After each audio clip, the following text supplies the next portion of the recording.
Imagine this.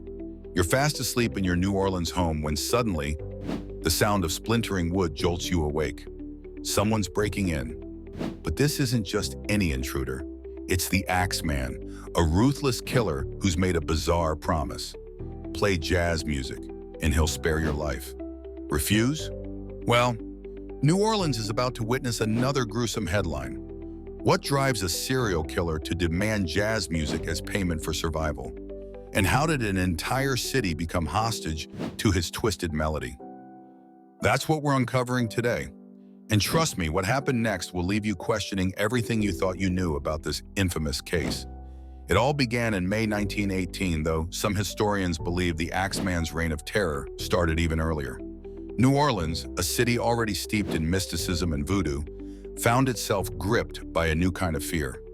The pattern was always the same. Homes were broken into in the dead of night.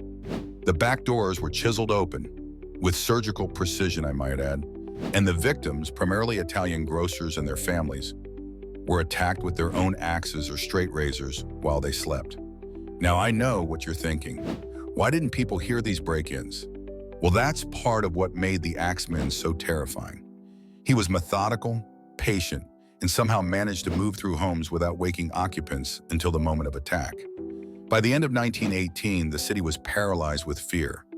People slept in shifts. Gun sales skyrocketed. And everyone was asking, who is this monster? And why is he targeting us?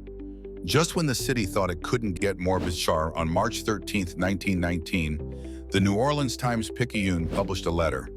It was from the Axeman himself. I am very fond of jazz music, and I swear by all the devils in the hot regions that every person shall be spared in whose home a jazz band is in full swing at the time I have mentioned.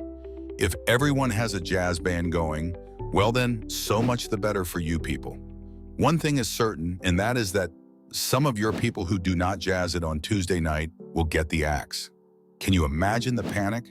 The killer promised to prowl the city the following Tuesday night, but would spare any home playing jazz music.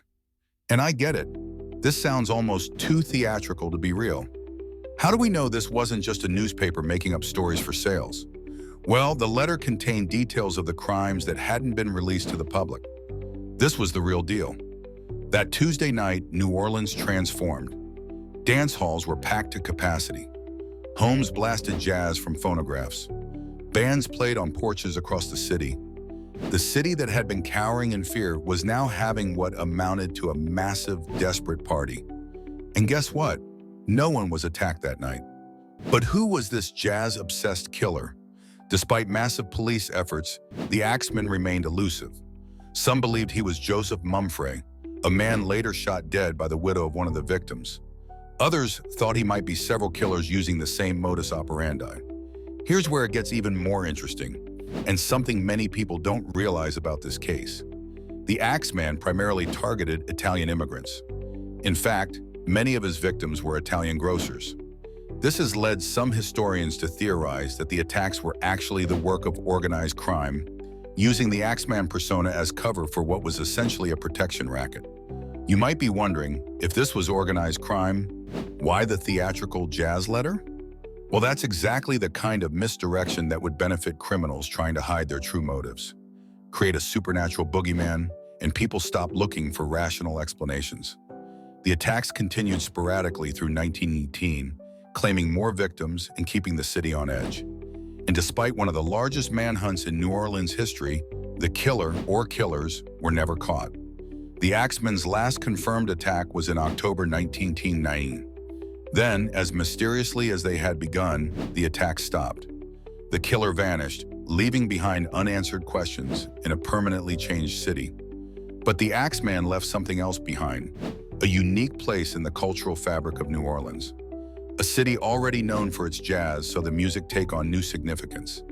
What began as a desperate measure to avoid a killer's axe became woven into the city's identity. The case influenced literature, music, and even television. American Horror Story fans will recognize the Axeman as a character in the Coven season. Musicians have written songs about him, and tour guides still point out the homes where his victims lived. Now, I know some of you history buffs are thinking, But weren't there similar attacks in other cities around the same time? You're absolutely right. Texas and Louisiana both had similar attacks attributed to a phantom killer, which adds another layer to this already complex mystery. Were these copycat killings or evidence that the Axeman was more mobile than investigators realized? What makes the Axeman case so enduring isn't just the gruesome nature of the crimes or even the jazz connection. It's the fact that it remains unsolved. In an age of advanced forensics and DNA technology, we've solved many historical cold cases. But the Axeman? He remains a ghost, slipping through history's fingers just as he once slipped through the darkened homes of his victims. The streets of New Orleans still echo with jazz today, but few remember that one night when music literally meant the difference between life and death. The Axeman represents one of America's most bizarre unsolved crime sprees, a case where music, murder, and mystery created the perfect storm of historical intrigue. If this dark journey through New Orleans history fascinated you, you're going to want to hit that subscribe button right now because we're diving into more unsolved historical mysteries every week. I've got videos on the Black Dahlia and the Zodiac Killer that will blow your mind. You'll find links in the description. Drop a comment below with your theory about the Axeman's identity. Was he a single killer, organized crime, or something else entirely? Let me know what you think, and if this video gets 10,000 likes, I'll cover the similar phantom killings in Texas in my next video. Until then, lock your doors, keep your axes hidden, and maybe, just to be safe, let a little jazz play tonight.